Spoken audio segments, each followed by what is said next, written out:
ಹಿಂಗಾರು ಮಳೆ ಬಳಿಕ ರೈತರ ಮೊಗದಲ್ಲಿ ಮಂದಹಾಸ ಮೂಡಿತ್ತು. ಇನ್ನೇನು ಬೆಳೆ ಕಟಾವಿಗೆ ಬರ್ತಿದೆ ಅನ್ನೋ ಖುಷಿಯಲ್ಲಿದ್ರು. ಆದರೆ ನಿನ್ನೆ ಸುರಿದ ಒಂದೇ ಮಳೆ ಅನ್ನದಾತರ ಬಾಳಿಗೆ ಬರಸಿಡಿಲಿನಂತೆ ಅಪ್ಪಳಿಸಿದೆ.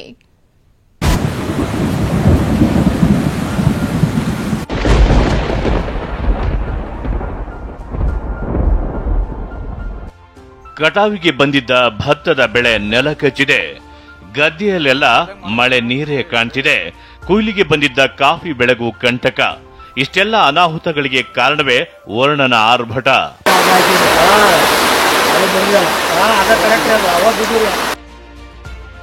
ಮಳೆ ಅಬ್ಬರಕ್ಕೆ ನೂರಾರು ಎಕರೆ ಭತ್ತದ ಬೆಳೆ ನಾಶ.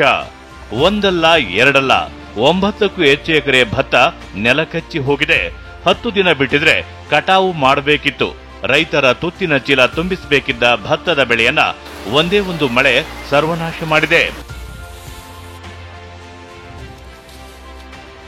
ಕೊಪ್ಪಳ ಜಿಲ್ಲೆಯ ಹಲವೆಡೆ ನಿನ್ನೆ ರಾತ್ರಿ ಗಾಳಿ ಸಹಿತ ಸುರಿದ ಧಾರಾಕಾರ ಮಳೆ ಅನ್ನದಾತರ ಬಾಳನ್ನೇ ನುಂಗಿ ಹಾಕಿದೆ. ಕಾರಟಗಿ ತಾಲೂಕಿನಾದ್ಯಂತ ನೂರಾರು ಎಕರೆಯಲ್ಲಿ ಬೆಳೆದಿದ್ದ ಭತ್ತದ ಬೆಳೆ ನೆಲಕಚ್ಚಿದೆ. ಒಂದು ಕಡೆ ಭತ್ತದ ಬೆಲೆ ಕುಸಿದಿದ್ರೆ ಮತ್ತೊಂದು ಕಡೆ ಮಳೆಯಿಂದಾಗಿ ರೈತರಿಗೆ ಗಾಯದ ಮೇಲೆ ಬರೆ ಎಳೆದಂತಾಗಿದೆ. ಒಂದು ಎಕರೆಗೆ 30ರಿಂದ 40 ಸಾವಿರ ಖರ್ಚು ಬರ್ತದ್ರೆ ಈ ಅಕಾಲಿಕ ಮಳೆಯಿಂದ ಹಿಂಗೆಲ್ಲ ಆಗಿ ಲಾಸ್ ಆಗಿಬಿಟ್ಟಿದೀವಿ ರೈತರು. ಇಂಥ ವಿಚಾರದಲ್ಲಿ ಒಂದು ಚೀಲ ಭತ್ತಕ್ಕೆ 1000 ರೂಪಾಯಿ ಡಿಫ್ರೆನ್ಸ್ ಐತಿ ರೇಟ್ ವಾದಷ್ಟು ವರ್ಷಕ್ಕೆ.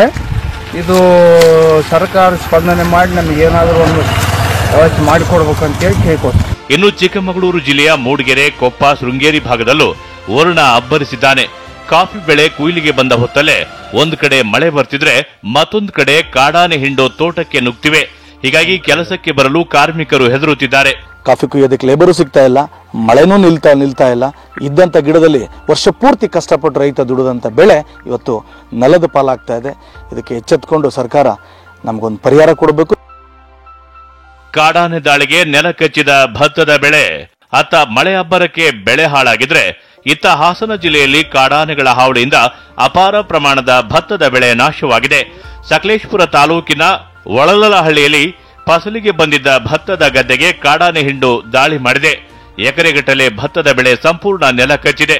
ಗದ್ದೆಗಳ ಪಕ್ಕದ ಕಾಫಿ ತೋಟದಲ್ಲೇ ಕಾಡಾನೆಗಳು ಬೀಡು ಬಿಟ್ಟಿದ್ದು ಅರಣ್ಯ ಇಲಾಖೆ ವಿರುದ್ಧ ರೈತರು ಆಕ್ರೋಶ ವ್ಯಕ್ತಪಡಿಸಿದರು.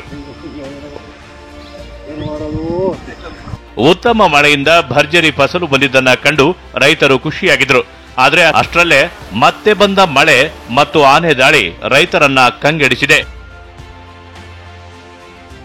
ಕೊಪ್ಪಳದಿಂದ ಸಂಜಯ್, ಚಿಕ್ಕಮಗಳೂರಿನಿಂದ ಅಶ್ವಿತ್ ಜೊತೆ ಮಂಜುನಾಥ್ ಕೆವಿ, ಟಿವಿ9 ಹಾಸನ.